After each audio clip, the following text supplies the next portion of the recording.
찬송가 300장을 찬양하며 10월 11일 화요일 새벽 기도회를 하나님께 올려드립니다.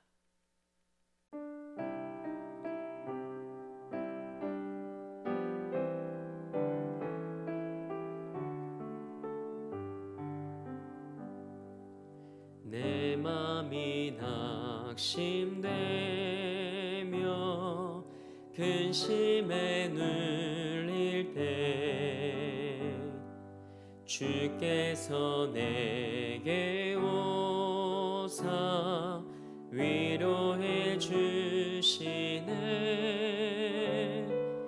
가는 길 캄캄하고 괴로움 많으나 주께서 함께하며 내 짐을 지시네.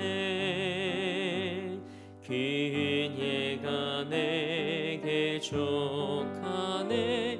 그 은혜가 족하네. 이 괴로운 세상 지날 때 그 은혜가 족하네. 희망이 사라지고 친구 날 버릴 때 주 내게 속삭이며 새 희망 주시네. 싸움이 맹렬하여 두려워 떨 때에 승리의 왕이 되신 주 음성 들리네. 그 은혜가 내게 족하네. 그 은혜가 족하네. 이 괴로운 세상 지날 때 그 은혜가 족하네.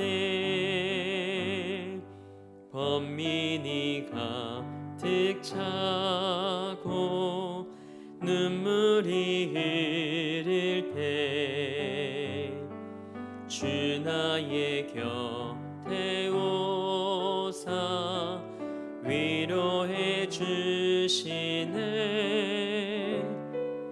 환난이 닥쳐와서 어려움 당할 때 주님의 능력 입어 원수를 이기네. 그 은혜가 내게 족하네. 그 은혜가 족하네. 이 괴로운 세상 지날 때 그 은혜가 족하네. 아멘. 사도신경으로 우리의 신앙을 고백합니다. 나는 전능하신 아버지 하나님, 천지의 창조주를 믿습니다. 나는 그의 유일하신 아들, 우리 주 예수 그리스도를 믿습니다. 그는 성령으로 잉태되어 동정녀 마리아에게서 나시고 본디오 빌라도에게 고난을 받아 십자가에 못 박혀 죽으시고 장사된 지 사흘 만에 죽은 자 가운데서 다시 살아나셨으며 하늘에 오르시어 전능하신 아버지 하나님 우편에 앉아 계시다가 거기로부터 살아있는 자와 죽은 자를 심판하러 오십니다. 나는 성령을 믿으며 거룩한 공교회와 성도의 교제와 죄를 용서받는 것과 몸의 부활과 영생을 믿습니다. 아멘. 힘차게 박수하며 284장 한 장 더 하나님께 영광 올려드리겠습니다.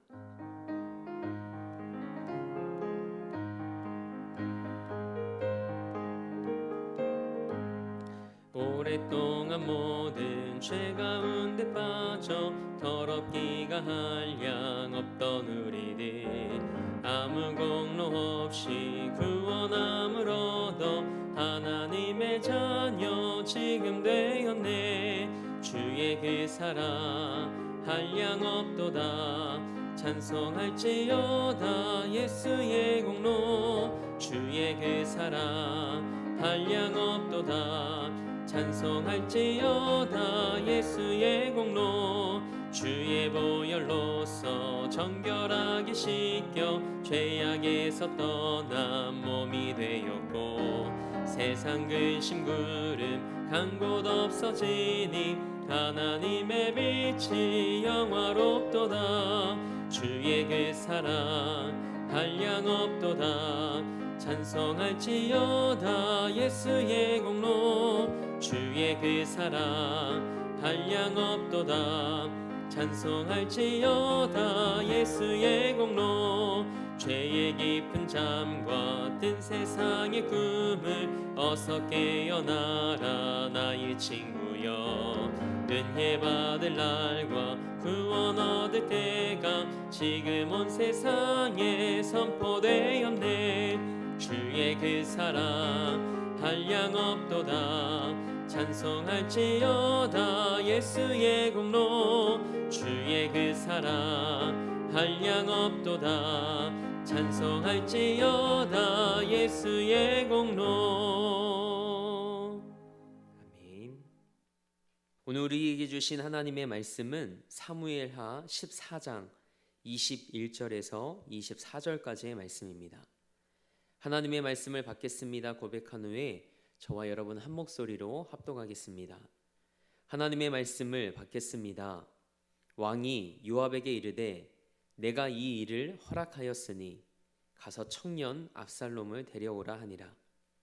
요압이 땅에 엎드려 절하고 왕을 위하여 복을 빌고 요압이 이르되 내 주 왕이여 종의 구함을 왕이 허락하시니 종이 왕 앞에서 은혜 입은 줄을 오늘 아나이다 하고 요압이 일어나 그술로 가서 압살롬을 데리고 예루살렘으로 오니 왕이 이르되 그를 그의 집으로 물러가게 하여 내 얼굴을 볼 수 없게 하라 하매 압살롬이 자기 집으로 돌아가고 왕의 얼굴을 보지 못하니라. 아멘. 하나님의 말씀으로 새로운 하루를 여는 사랑하는 성도님들의 삶이 하나님이 어떤 분이신지 바로 아는 은혜가 있길 주님의 이름으로 축복합니다. 오늘은 십자가에 담긴 하나님의 사랑이라는 제목으로 하나님의 말씀 함께 나누고자 합니다. 우리는 어제 새벽에 요압이 지시하여 꾸며낸 이야기를 마치 자신의 이야기인 것처럼 실감나게 다윗에게 전하는 드고와 여인에 대한 말씀을 함께 나누었습니다. 다윗은 왕으로서 어떻게든 공경에 처한 이 여인을 도우려 했습니다. 이에 용기를 얻은 드고와 여인은 다윗에게 한 말씀만 내가 더 드리도록 허락해달라며 간청을 하죠. 다윗의 허락을 얻은 드고와 여인이 다윗이 자신에게 한 말과 압살롬을 집으로 데려오지 않는 다윗의 행동 사이에 그 모순을 지적합니다. 그러면서 하나님은 생명을 빼앗지 않으시고 또 내쫓긴 자를 버리지 아니하시는 분이심을 강조하죠. 그러면서 죽은 암논은 이미 죽었으니 엎질러진 물처럼 어쩔 수 없지만 살아남은 압살롬은 어떻게 해서든 정상적인 삶을 되찾게 해주어야 되지 않느냐라고 말하죠. 이게 누구의 생각이었을까요? 자신의 판단으로 계략을 꾸민 요압의 생각이었습니다. 언뜻 들어보면 굉장히 포용적이고 또 사람과 생명을 소중히 여기는 사람처럼 느껴집니다. 하지만 이것은 하나님의 말씀과 배치되는 것이고 요압이 자신의 유익을 도모하기 위해 치밀하게 계획한 일이었습니다. 다윗은 자신의 감정에 호소하는 이 드고와의 여인의 말에 선악을 분간하지 못합니다. 다윗은 드고와 여인이 말하는 하나님에 대한 왜곡된 진술에 미혹되고 말죠. 사랑하는 성도 여러분, 하나님은 어떤 분이신가요? 하나님은 사랑의 하나님이십니다. 여러분도 그렇게 고백하시죠? 하나님은 사랑이 많으신 분이 아닙니다. 요한일서 4장 16절 말씀을 보면 하나님은 사랑이시라, 사랑 그 자체라고 성경은 기록하고 있죠. 그리고 하나님은 또 어떤 분이신가요? 공의의 하나님이십니다. 우리가 우리 죄를 자백하면 하나님은 우리의 죄를 용서해 주시지만 우리의 죄값에 대해서는 철저하게 징계하시는 분이십니다. 고린도전서 11장 32절 말씀입니다. 우리가 판단을 받는 것은 주께 징계를 받는 것이니 이는 우리로 세상과 함께 정죄함을 받지 않게 하려 하심이라. 아멘. 우리가 예수님을 모르는 사람들과 함께 정죄를 받지 않도록 하시기 위해 이 징계를 통해 우리가 다시금 믿음으로 살아낼 수 있도록 하신다는 말씀입니다. 그리고 히브리서 12장 8절 말씀입니다. 징계는 다 받는 것이거늘 너희에게 없으면 사생자요 친아들이 아니니라. 아멘. 우리가 하나님의 자녀이기 때문에 우리를 징계하신다는 겁니다. 우리가 그분의 자녀가 아니라면 우리는 하나님께 정죄받고 또 하나님은 우리에게 관심 갖지 않으시죠. 다윗은 득와 여인의 말을 듣고 하나님이 생명을 귀히 여기시고 모든 죄를 용서하신다는 분이라는 한쪽 진리만 받아들입니다. 죄에 대해 진노하시는 공의로우신 하나님은 간과하죠. 다윗을 유혹했던 논리가 오늘날에도 교회 안에 침투하려 합니다. 공의의 하나님은 잊어버리고 사랑의 하나님만 찾는 교리가 성도들의 믿음을 오염시키고 있습니다. 그래서 참된 회개 없이 죄에서 돌이키지 않은 채 교회에 가만히 머물러 있는 성도들이 있습니다. 그렇게 여전히 죄와 탐욕 속에 내 마음대로 살고 내가 주인 되어 살다가 교회 안에 슬그머니 발만 들여놓은 성도들이 많아지고 있습니다. 잘 들으셔야 합니다. 다윗이 죄를 회개하자 하나님은 다윗의 죄를 용서하시고 그를 죽이지 않으셨습니다. 그러나 죄에는 반드시 징계가 따릅니다. 하나님의 징계의 목적은 이것입니다. 우리가 죄의 심각성을 깨닫고 우리가 다시는 죄에 빠지지 않도록 경계하게 하려는 것이죠. 그래서 징계는 우리를 죄에서 끌어내어 거룩함으로 이끄는 하나님의 적극적인 사랑 표현입니다. 죄는 용서받되 그 죄값을 반드시 지불하게 하시는 것이 하나님의 방법입니다. 그래서 하나님께서 예언자 나단을 통해 다윗에게 말씀하셨죠. 다윗의 왕가에 칼바람이 불 것이고 간음을 통하여 밧세바와의 사이에서 낳은 그 아들이 죽게 될 것이라고 말씀하셨습니다. 그리고 그 말씀대로 하나님은 그대로 행하셨습니다. 그렇다면 우리의 죄값은 누가 지불하셨을까요? 하나님께서 예수 그리스도를 통해 지불하셨습니다. 십자가에서 예수님이 남기신 7 말씀 중에 6번째 말씀이 다 이루었다입니다. 다 이루었다는 말씀은 값을 지불했다는 뜻입니다. 예수님이 우리 죄값으로 십자가에 못 박혀 돌아가셨습니다. 그래서 예수님이 우리를 위해 십자가에 못 박혀 죽으시고 우리의 모든 죄를 사하셨다는 그 사실을 진리로 받아들이는 자에게는 그 은혜가 임합니다. 하나님의 사랑과 공의는 사랑하는 독생자 예수 그리스도까지 내어주신 사랑입니다. 예수님은 십자가를 통해 우리를 향한 사랑과 죄에 대한 공의를 완성하십니다.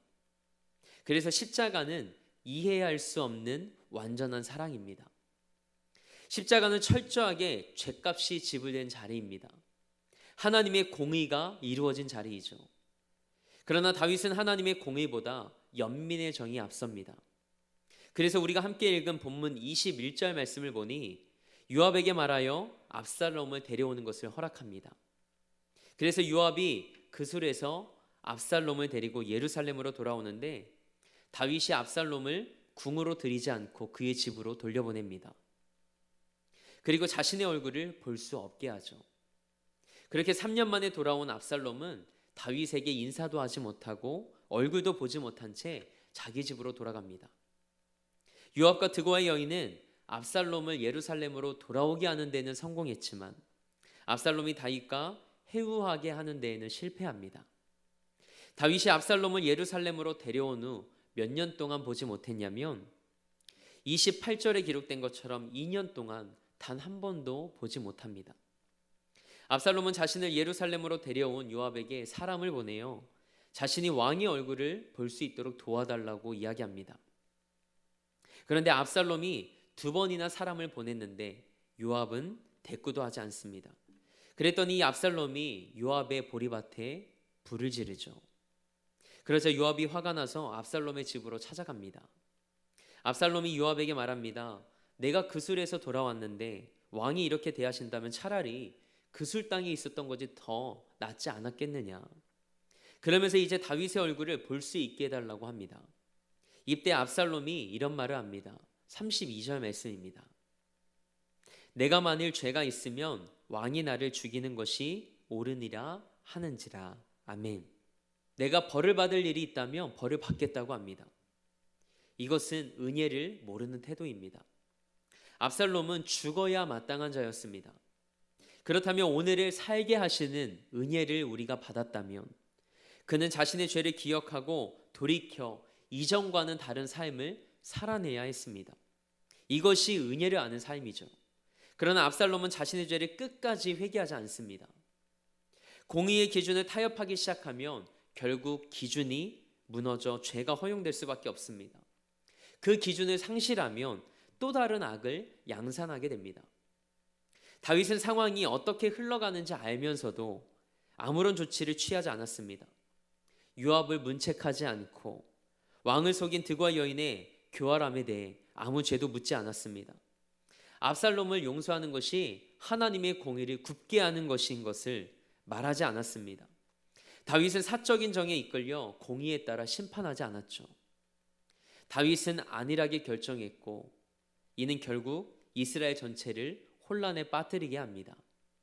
그래서 다음 장인 사무엘하 15장 말씀을 보면 압살롬이 반역을 도모하기 시작합니다. 죄에 대한 심판을 말하지 않는 것은 반쪽짜리 복음입니다.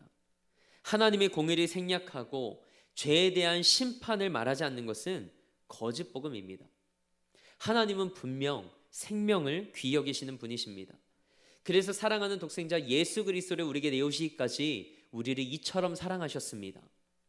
그러나 하나님은 죄를 그냥 넘기시지 않으시는 공의로운 하나님이십니다. 각 사람의 행위대로 심판하시는 분이시죠. 그래서 우리 죄 때문에 예수님이 우리를 대신하여 십자가에 못 박혀 죽으셨고 이것을 믿는 자에게 구원을 선물로 주신다고 약속하셨습니다. 이것이 바른 복음이고 온전한 복음입니다. 십자가에 새기신 하나님의 공의와 하나님의 한없는 사랑을 우리가 바로 알고 우리의 신앙이 바로 세워지며 하나님께서 피로 주고 사신 이 땅의 교회들이 건강하게 세워질 수 있도록 기도하는 이 새벽이 되길 주님의 이름으로 축원합니다. 함께 기도하겠습니다. 하나님, 우리 신앙이 온전한 복음 위에 세워지길 원합니다. 하나님은 사랑의 하나님이심을 그리고 공의의 하나님이심을 기억하게 하옵소서.